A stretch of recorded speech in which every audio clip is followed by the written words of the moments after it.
Bab 148. Nuri kembali mengingatkan putranya itu dengan lembut. Tangannya sesekali mengusap pipi anak lelaki yang berkali-kali melirik Ricky dengan tatapan tak suka. Nur, gak apa-apa. Namanya juga anak-anak.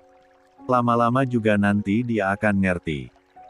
Sekarang, lebih baik kamu ajak tamumu itu untuk masuk.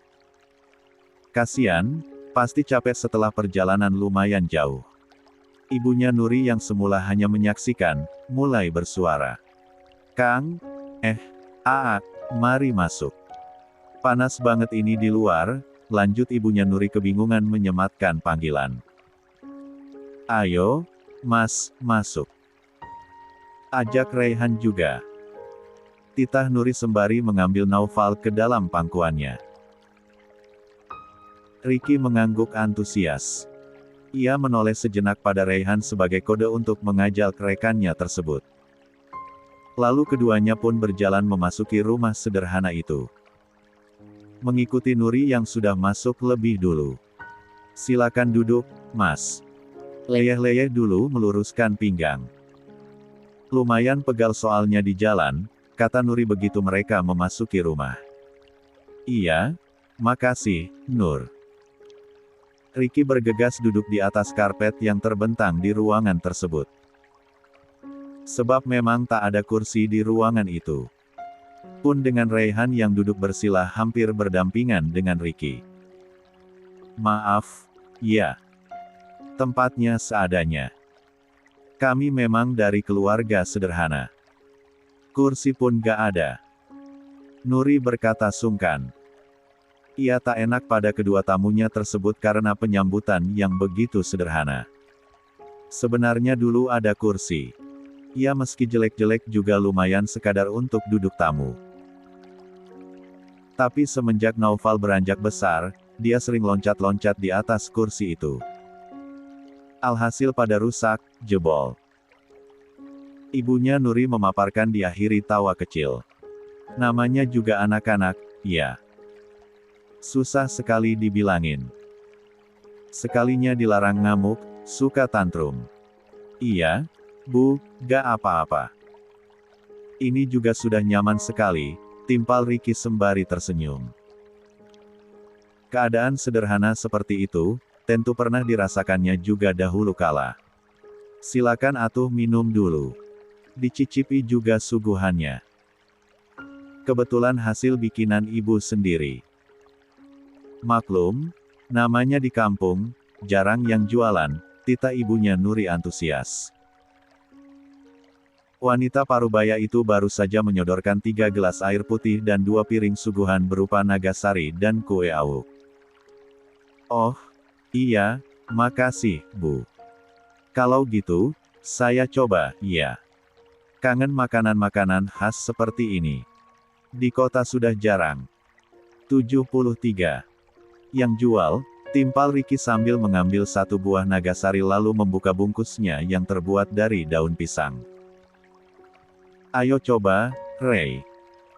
Ricky menawari Raihan terlebih dahulu sebelum akhirnya menyuap.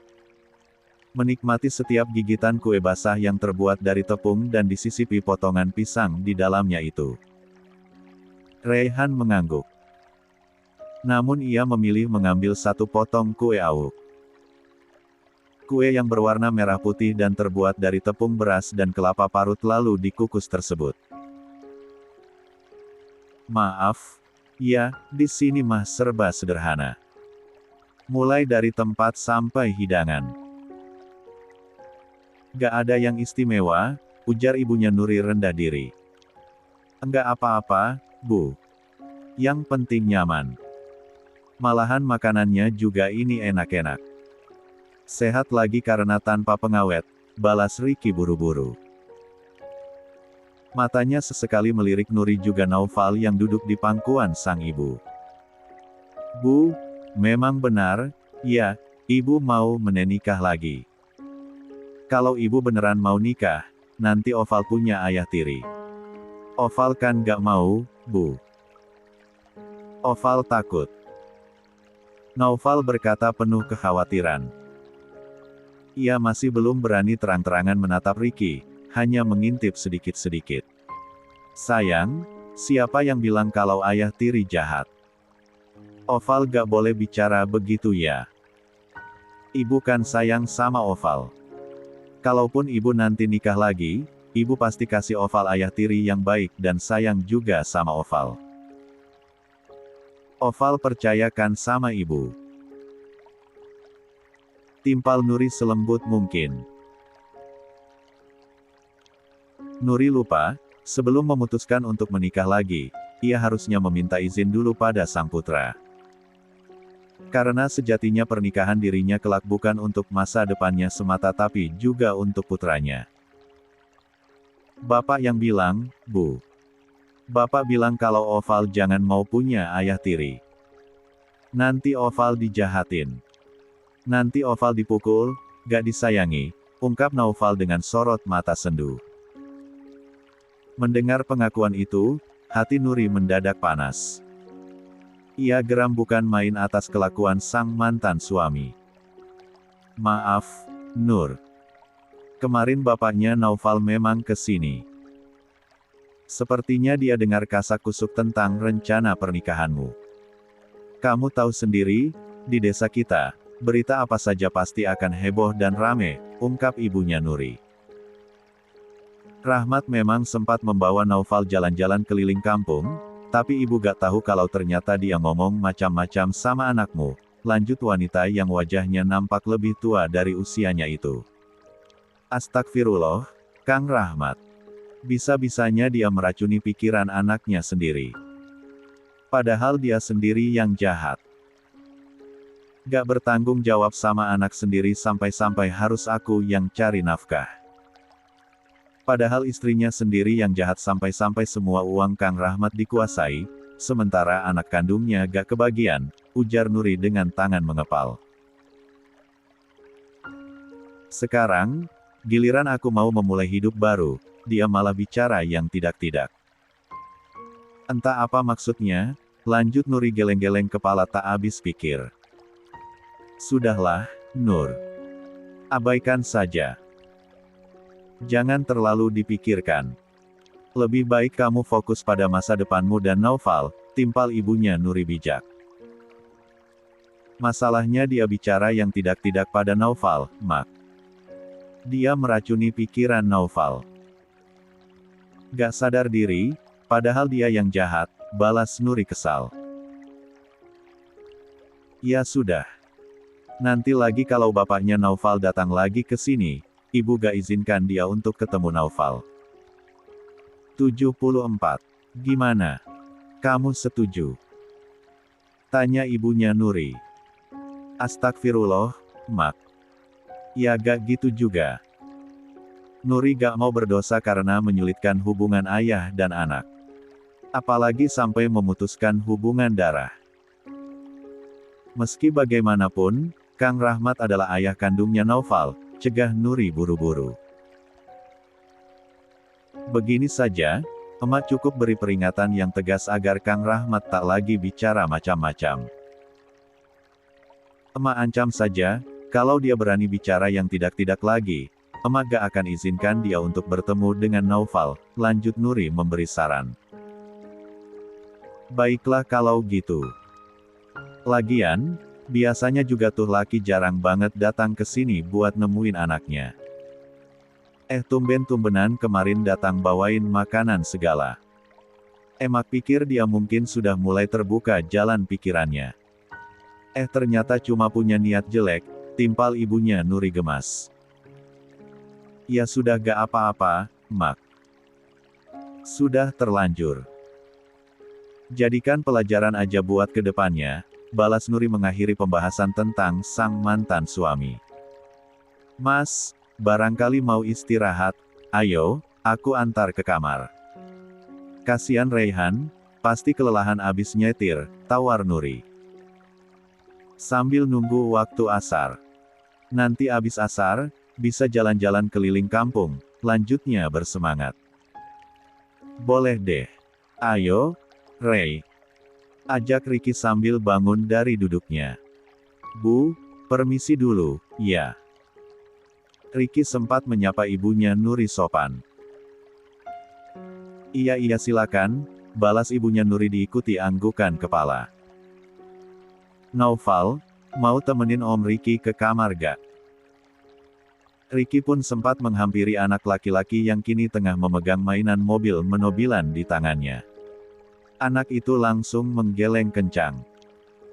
Kemudian fokus lagi memajukan mainannya di atas lantai. Gak apa-apa, Mas. Nanti dicoba lagi, bisik Nuri memberi semangat. Baiklah. Sepertinya aku harus bersabar dulu, timpal Riki. Lapun langsung mengikuti Nuri berjalan menuju kamar belakang. Pun Raihan yang juga ikut bersamanya.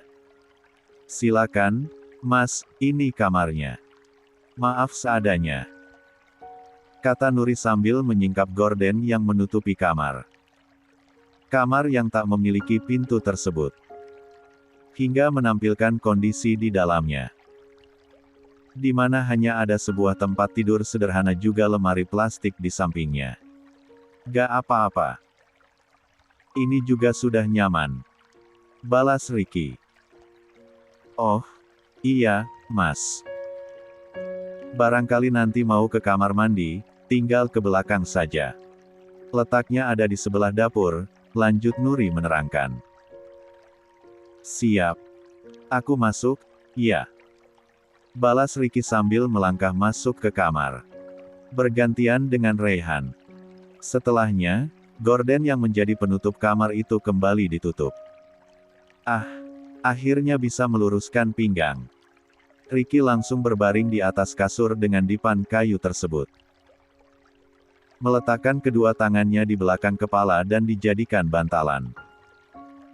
Sini, baring. Kamu juga pegalkan.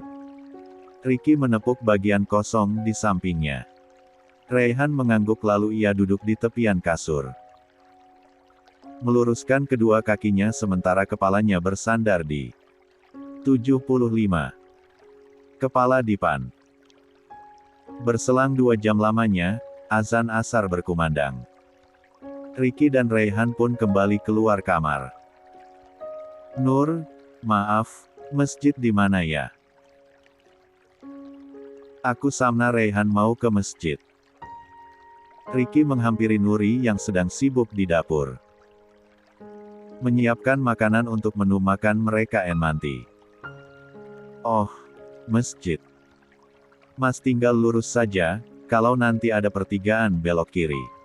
Nah dari situ sudah dekat. Hanya beberapa meter saja, beber Nuri.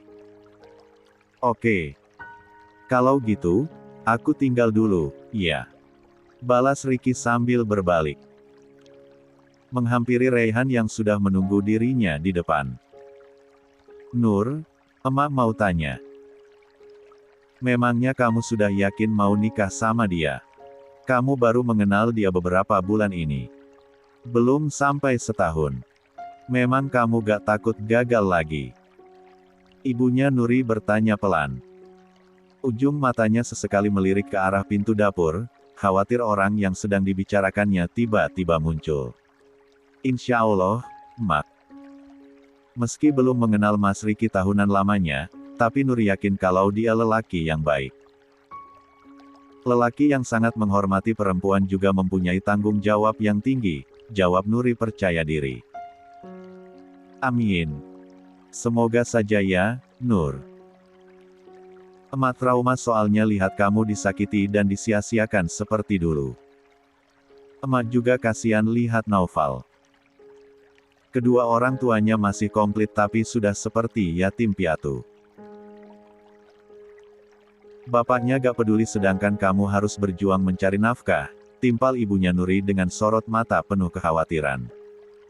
Emak doakan saja semoga Nuri dan Naufal segera mendapatkan kebahagiaan. Bisa tinggal bersama-sama dan gak berjauhan lagi, pinta Nuri pilu. Kalau itu mah atuh selalu. Gak perlu diminta, sambar ibunya Nuri cepat. Sepasang ibu dan anak itu sedang memasak sayur lodeh, ikan asin goreng, tahu goreng dan sambal terasi. Sementara tak jauh dari mereka, ada Naufal yang sedang bermain di ambang pintu belakang. Pintu yang menghubungkan rumah dengan lahan kecil yang disulap jadi apotek hidup. Di mana tumbuh berbagai macam rempah-rempah di sana seperti kunyit, jahe, laja, kencur, dan daun sirih. Juga terdapat berbagai macam sayuran seperti katuk, bayam, tomat, dan cabai. Anak berusia 3 tahun itu memang selalu anteng bermain di sana. Bermain tanah dengan sendok lalu dimasukkan ke dalam mobil-mobilan berbentuk truk. Fal. Naufal. Suara panggilan dari depan sana membuat Nuri dan ibunya saling pandang. Tentu saja karena mereka begitu mengenal suara tersebut. Kang Rahmat, Mak. Mau ngapain lagi ya? Tutur Nuri gusar. Gak tahu. Coba emak samperin. Ibunya Nuri hampir saja beranjak dari tempatnya tapi keburu dicegah Nuri. Biar Nuri saja. Emak tolong tungguin saja tahu gorengnya. Jangan sampai kematangan. Nuri meletakkan sutil yang semula dipegangnya lalu berjalan menuju depan. Mengatur debaran jantung karena akan kembali bertemu. 76. Dengan sang mantan suami yang sempat meninggalkan begitu banyak luka dan lara di hatinya. Nuri mengambil napas panjang saat kakinya hampir mencapai teras. Mencoba meredam debaran yang kian tak beraturan. Debaran akibat masih tersisanya rasa sakit, bukan debaran cinta yang dulu sempat menyala. Mau apa lagi ke sini? Nuri langsung menyapa mantan suaminya itu dengan wajah sinis. Meski ia sebenarnya adalah orang baik, tapi Nuri merasa tak perlu berbaik-baik pada lelaki seperti mantan suaminya itu. Ya ampun, Nur. Datang-datang penyambutan gini banget. Tanya kabar dulu kek, atau gimana kek gitu. Kita kan sudah lama gak ketemu. Kayak gak pernah saling kenal aja. Mantan suami Nuri itu menimpali dengan wajah polos tanpa dosa seolah tak pernah terjadi apa-apa. Gak perlu terlalu banyak basa-basi, Kang. Katakan saja mau apa. Kalau kamu mau ketemu Naufal, maaf aku tak izinkan. Soalnya kamu sudah pengaruhi otaknya dengan kata-katamu yang culas itu. Bisa-bisanya meracuni pikiran Naufal tentang sosok ayah tiri yang jahat. Harusnya Mas mikir, ibu tirinya Naufal lah yang jahat. Sama ayah kandungnya juga sih, sama-sama jahat, timpa Nuri dengan sebelah bibir terangkat. Ya ampun, Nur. Kamu baru jadi babu aja gayanya sudah belagu. Padahal aku datang ke sini secara baik-baik untuk ketemu kamu. Aku mau memberikan penawaran yang menggiurkan. Bagaimana kalau kita kembali lagi demi anak kita, Naufal? Jadi kamu gak perlu susah-susah lagi bekerja seperti ini. Jadi babu di rumah orang.